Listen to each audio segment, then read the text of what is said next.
Drodzy Państwo, chciałbym Was zaprosić na spotkanie z Kazimierzem Ludwińskim na jego katamaran Wyspę Szczęśliwych Dzieci. Zapraszamy. Afryka nie posuwa się do morderstw. Są oczywiście, jak mówię, gangi, są piraci zorganizowane grup. Tam zapomnieć trzeba już o marynach. Maryny ostatnio na Wyspach Kanaryjskich się kończą. Czego śmieją się w Afryce? Wszystkiego, śmieją się z seksu.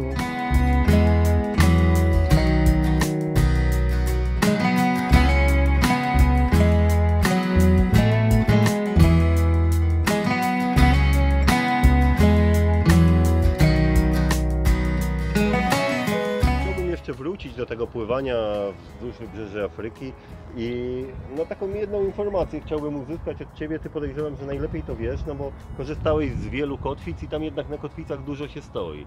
No przede wszystkim na kotwicach, mniej w marynie się stoi. Tu już po opuszczeniu Europy, tak naprawdę to Wysp Kanaryjskich już się, jeszcze na Wyspach Zielonego Przylądka jest tam jakaś maryna jeszcze, a tak się przede wszystkim stoi na kotwicach. Z czego korzystałeś? Z czego korzystałeś i co możesz polecić? Bo tam rozmawialiśmy, że delty nie miałeś, ale jakiś paru kotwic użyłeś i swoje spostrzeżenia masz. Na pewno wszystkie płaskie kotwice są niewskazane, bo dużo jest... Czyli wszystkie patentowe takie? Patentowe kotwice, ponieważ pływa się dużo po wyspach wulkanicznych i dopiero nisko, jak zejdzie 15-20 cm poniżej, dostanie się poniżej tą kotwicą, powoduje, że stoi, że się to zatrzyma. Kotwica patentowa nie daje tych szans. Najlepsze szanse moim zdaniem daje kotwica pługowa, nie mylić z CQR-em, który przez to ruchome ramię wymaga naprawdę wysokiej jakości postawienia i teraz jeszcze nie wiadomo, jak będzie krążyło między pływami a siłą wiatru, uderzeniem i tak dalej. Mogą się sprzęż i bokiem niestety, ale się pociągnie CQR. Główną kotwicę masz na łańcuchu, że nie ma się jej na linię, tylko używa się, jakby to powiedzieć, wszystkie łańcucha. kotwice mam, dwie kotwice mam na łańcuchu i później dodatkowo jest lina, tak 30 metrów łańcucha. Teraz instaluję wielką kotwicę 50-kilową z 50 metrami łańcucha. A poprzednio ilokilogramowe kotwice 30 i 30 mi wystarczy w Bo zupełności. ten jak waży około 10 ton. Tak, jak taki napakowany wodą, paliwem. Czyli 30-kilogramowa kotwica plus łańcuch. Też około 30 metrów, ale teraz chcę zastosować taki, jak już naprawdę trzeba być pewny, wokół są skały, to wrzucić tą wielką kotwicę i dużo łańcucha, żeby nie przetarło się. To zazwyczaj jak w nietypowych miejscach, gdzie stoję, że muszę stanąć, to wtedy wypuszczam i mam miejsce, nie ma jachtów obok, a skały są z tyłu gdzieś, to wypuszczasz tego dużo łańcucha. Dużo łańcucha, dużą kotwicę. Ciężką kotwicę. A ile masz kotwic w ogóle na nim? 3. 3 kotwice. To znaczy jedna kotwica, która jest teraz, co montuję, ta 50, tu jest 30, a tam jest 20-kilowa. Ta 20-kilowa teraz chcę ją użyć do... Tam to białe to jest bojrep od tej kotwicy, nie? To jest bojrep od tej kotwicy, a tutaj zdążył się zanurzyć. Widać je, Widać bojrep od drugiej. Będę chciał użyć tą z tyłu, tą kotwicę, tą 20-kilową, z tyłu do hamowania, do stanięcia, żeby jak jest fala z boku, żeby ustawić go dziobami Jest ruchami. jedna rzecz, na którą zwróciłeś mi uwagę, z której wcześniej ja w ogóle nie zdawałem sobie sprawy, iż lepiej używać jest do wody czarnych zbiorników na pokładzie, a nie przeźroczystych. Tak, to ma związek z nieprzenikaniem światła, bo to jednak światło jest potrzeba, żeby algi rosły, te wodorośla rosły. Czyli jeśli jednym słowem dłużej chcemy mieć wodę świeżą w zbiornikach, to przy zakupie zbiorników powinniśmy wybrać zbiorniki nieprzeźroczyste. No ja mam i do wody, i do paliwa zbiorniki czarne, bo też algi się Ale rodzą. się nie mylą. Nie mylą się, ponieważ mają inne kształty. Te obydwa są 20, ale ten jest płaski do paliwa, a kwadratowy przekrój wody. do wody. A ile w ogóle może wziąć paliwa na ten katamaran? Około 500 litrów No. paliwa i około 600 litrów wody. A powiedz jeszcze z tym tankowaniem, bo wiem, że paliwo to też jest taka rzecz, nad którą ludzie myślą i każdy wychodząc z Europy obawia się jakości tego paliwa gdzieś tam w tej Afryce. Ja nie ukrywam, że jak staliśmy w Maroko, to też miałem mieszane uczucia, kiedy tankowaliśmy jacht, bo tam kurde nie do końca było wiadomo, co za paliwo tam zostanie wlane i czy ten silnik jakoś nie ucierpi. Na pewno masz jakieś swoje doświadczenia, co z tym paliwem w Afryce? Miałem te podobne obawy. W Maroko tankowałem awaryjnie, bo mi się Mhm. skończyło paliwo. Miałem wziąć wcześniej w Sofii, no, natankowano beze mnie, nikt nie oglądał, nikt nie sprawdzał. Wrzucili do środka. Czy dlatego, że na pokładzie były małe dzieci? Nie chcieli oszukiwać? Moim zdaniem nie. Po prostu można trafić równie dobrze w Polsce na oszukanych, ale bardzo rzadko się spotyka trafikowane, Że wiesz, to jest nie halo z tym że paliwem? jest nie halos. Nigdy nie miałem tego typu. Wodę też jakby bierzesz bez skrupułów tam na miejscu. Jak wygląda z wodą? W sensie skąd tankujesz i skąd bierzesz wodę? Jak Bo- oni mówią, że piją oni, niekoniecznie we wiosce gdzieś tam, bo to tylko w miastach widzę, że piją wodę, to ją pakuje do Bo zbiorników. jak nie ma marin, to rozumiem, że korzystasz z jakichś takich publicznych ujęć, tak? Że jesteś gdzieś tam... Tak. No, z wężem się jedzie, bidony są w środku i podłącza. No, trzeba być przygotowany na różne końcówki wody, Żeby się podpiąć. żeby się podpiąć gdzieś, a czasami ileś tam czasu trzeba Nogi. przenosić, wnosić jeden po jednym. No, to różnie, że są ludzie bardzo tacy chętni do pomocy wszędzie. Jak widzą normalność, się nie boją, przestają się Ciebie boić, że bać, że przyleciałeś, przypłynąłeś do nich i coś im tutaj chcesz. Już wiedzą, kto jesteś, dlatego też trzeba się przedstawić. Szczególnie Afryka, to wymaga Trzeba zadzierzgnąć relacje. usiąść z nimi, pogadać, opowiedzieć o swojej rodzinie, to wszystko z nich wyciągniesz wtedy. Oni będą wiedzieli, że się nie będziesz śmiał z tego, że oni są biedni, nie? Że czegoś nie znają, że nie wiedzą i otworzą się. Szczególnie w badaniach etnograficznych było to potrzebne, bo wszystko, co związane z kulturą materialną, ma oddźwięk lub jest dzięki kulturze umysłowej, tej tradycyjne przyzwyczajenia, kulty i tak dalej, też ma to z tym związek. No i tam się respektuje, po wioskach respektuje się starców i jak my jako młode chłopaki przyszliśmy i od razu zbiegł, no to powiedz mi, to nie wychodziło, nie wychodziło, była bariera i sobie... Musieli się do Was przekonać. Musieli się przekonać, a jak nie, to sobie lecieli, sobie żartowali, wiesz, te odpowiedzi nie były rzetelne, to były takie na odlanie. No ale to są od tego właśnie takie badania pilotażowe, gdzie... Bo Ty jesteś francuskojęzyczny, francusko i Tak, angielskojęzyczny. francuski jest lepiej zdecydowanie znam niż angielski. We francuskim bardzo lubię dowcipkować. Jeszcze w sposób, jak robią to Afrykańczycy, także rodzimi Francuzi od razu wyczują, że ty byłeś w Afryce. Jest to jakiś specyficzny rodzaj dowcipu?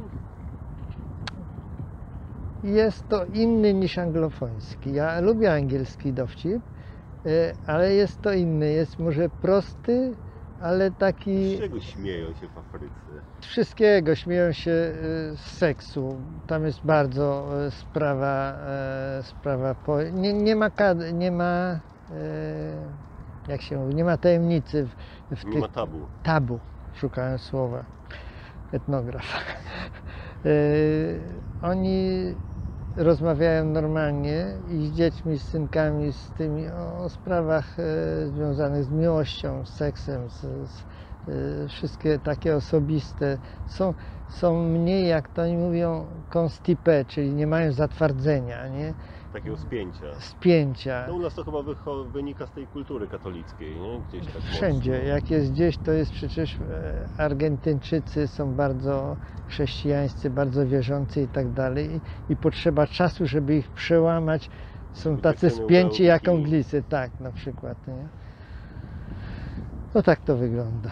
No bo tak ta część tutaj Afryki, no to jest taka mieszanka, nie? Troszeczkę islamu, troszeczkę chrześcijaństwa. No teraz dużo islamu. Po tych kilkudziesięciu latach do niektórych miejscowości przypłynąłem, które były charakterystyczne chrześcijańskie, czyli alkoholizm, czyli różne rzeczy również, nie? Bo zapływasz i jak cię wita już pijany z brzegu człowiek, Wiadomo, że to chrześcijańska że miejscowość. to miejscowość chrześcijańska. Ciekawe rzeczy mówi. Muzułmanie też po cichu tam wypiją, co nieco, bo to jest niewskazane, to nie jest jakiś tam Allah super... patrzy.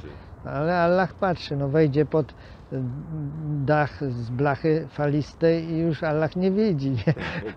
No tak, ale jest generalnie tolerancja. To jest ich najważniejsza religia. Są bardzo tolerancyjni. To, co słyszymy o różnych spięciach, to jest gdzie jakieś bielasy, czy to jakiś petrol, jakieś rzadkie minerały, gdzie one Gdzie decydowały, po prostu pieniądze to się decydują pcha o tych konfliktach. i wtedy są konflikty.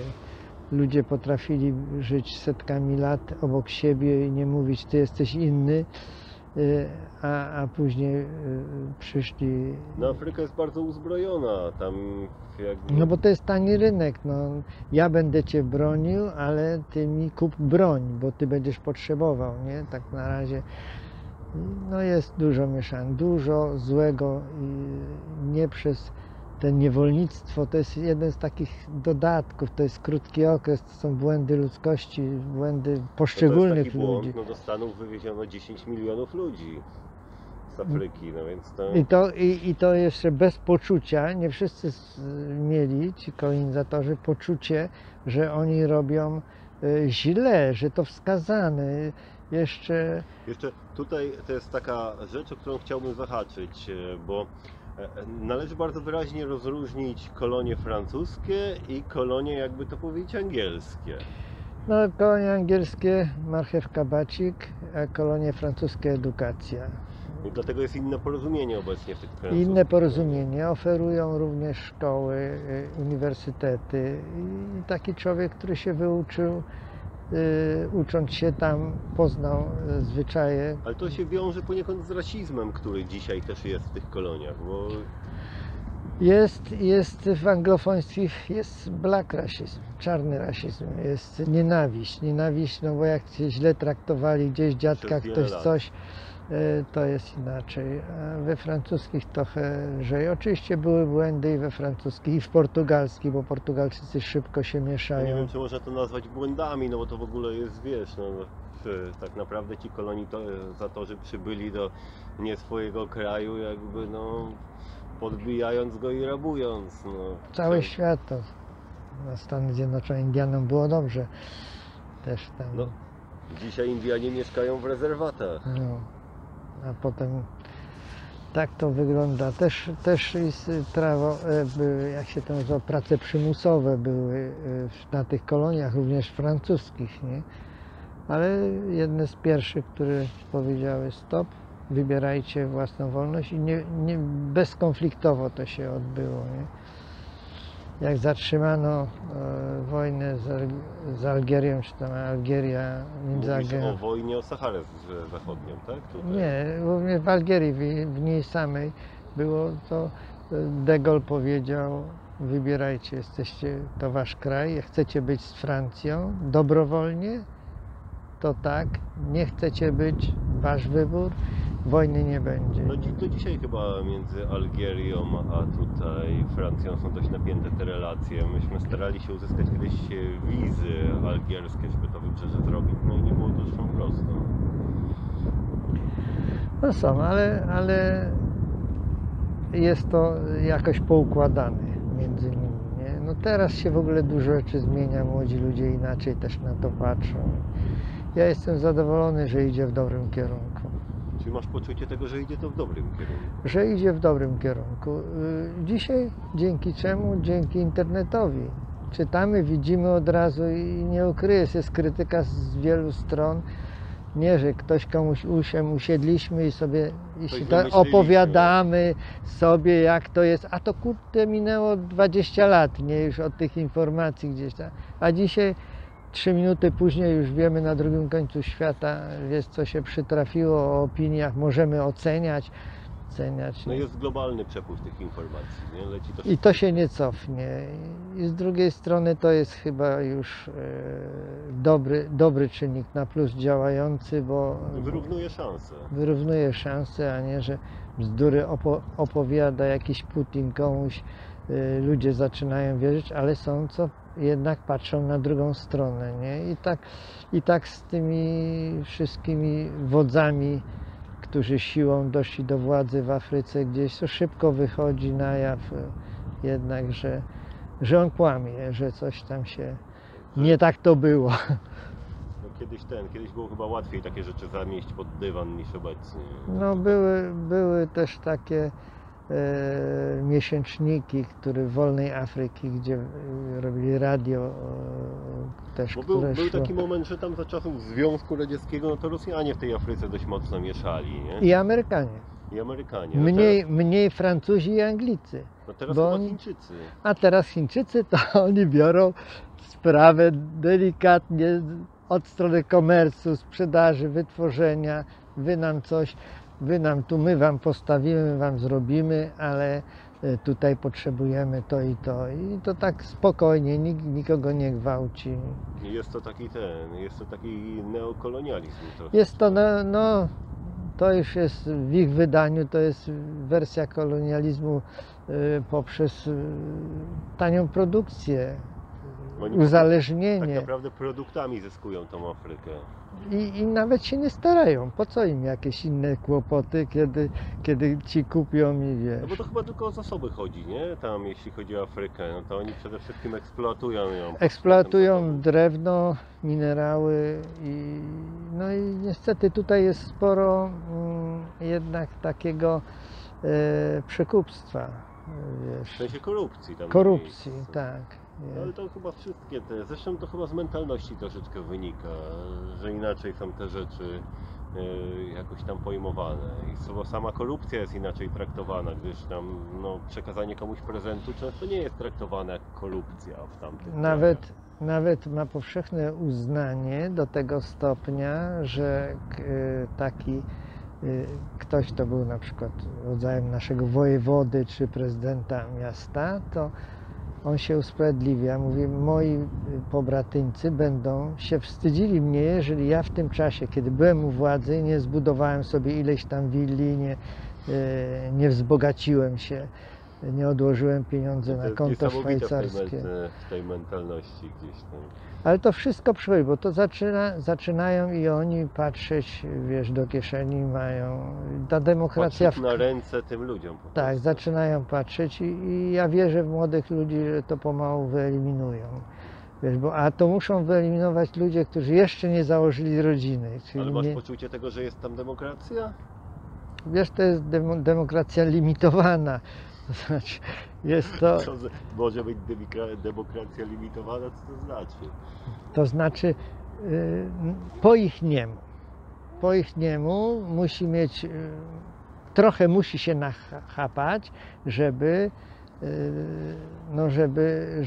nie zauważono za bardzo, żeby nie było to takie w oczy. Coraz więcej jest takich momentów, gdzie mówią, teraz pokaż, skąd masz te pieniądze, nie? I są procesy, sporo procesów. Był jeden z byłych prezydentów Wybrzeża Kości Słoniowej, miał oficjalny proces też. I sporo jest takich zerkań. Może powinniśmy się od nich uczyć. No, moim zdaniem... W Polsce nie słyszałem, żeby któryś z prezydentów miał jakiś proces.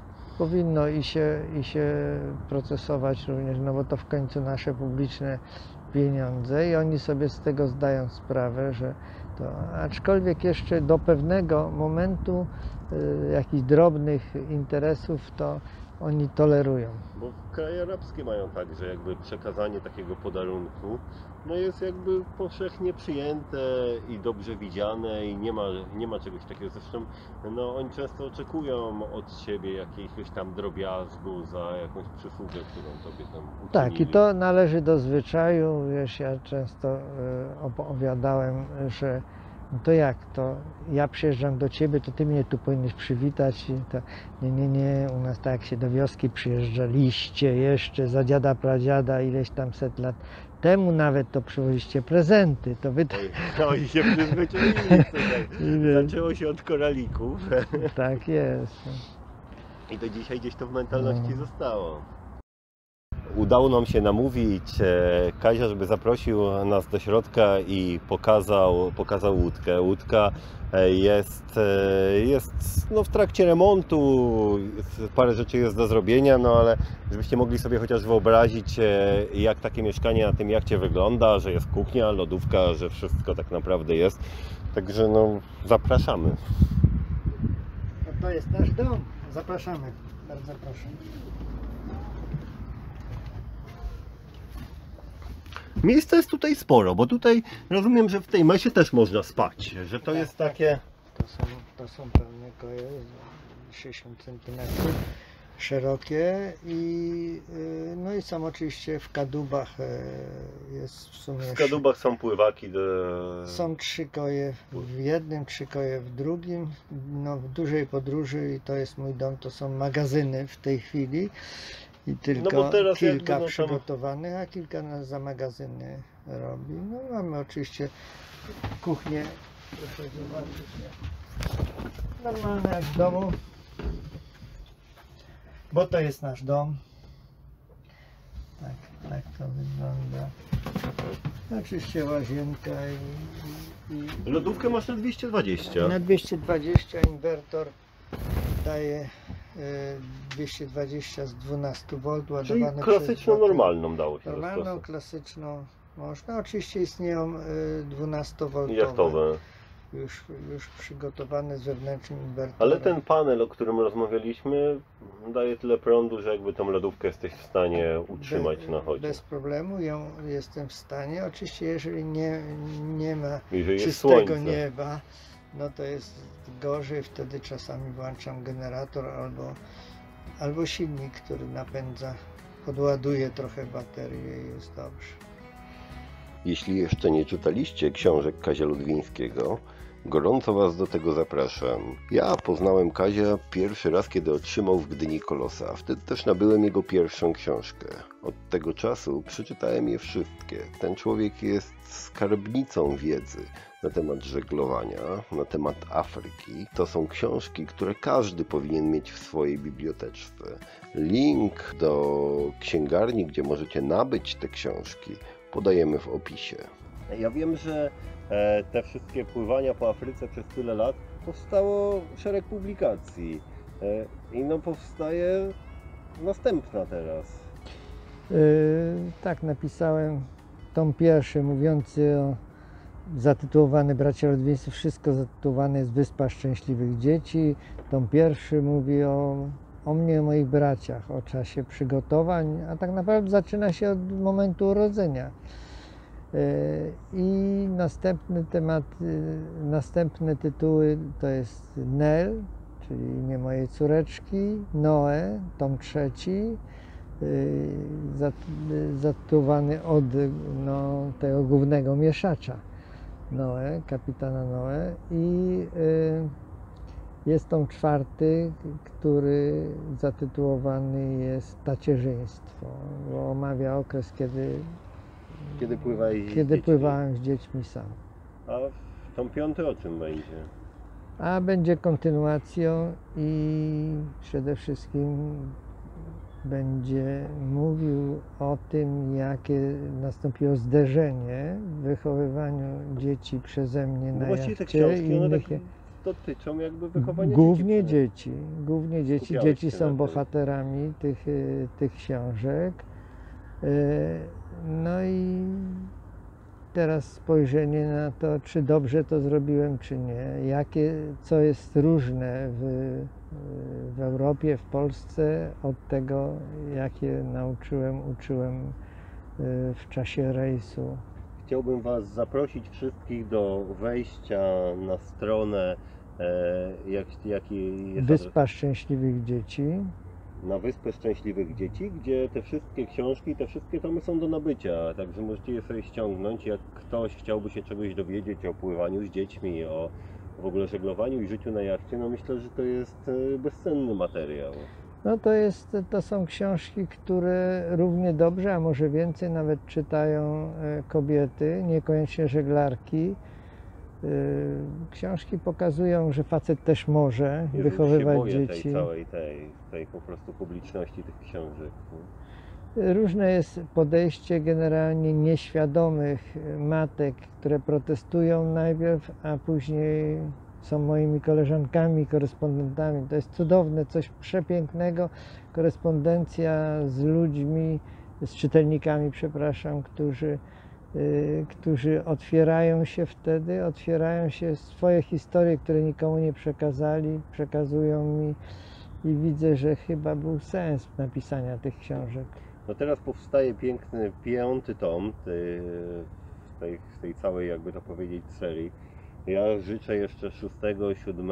i tak dalej, i tak dalej. Może powiedzmy w nowych klimatach, może nie będzie to Wyspa Szczęśliwych Dzieci, może będzie na Wyspie Szczęśliwych Dzieci, ale jakieś inne. No może potraktujemy to jako wyjazd. Dziękuję, Kaziu, za to, że poświęciłeś nam chwilę czasu i że udało się nam ten wywiad przeprowadzić. No, życzę stopy wody pod kijem i jakby nieodkrytych lądów, choć już niewiele chyba takich zostało. Ale nieznane zatoczki, nieznane powszechnie przepiękne miejsca jeszcze są i chyba jest gdzie płynąć. Tego się trzymajmy. Jeszcze raz dziękuję.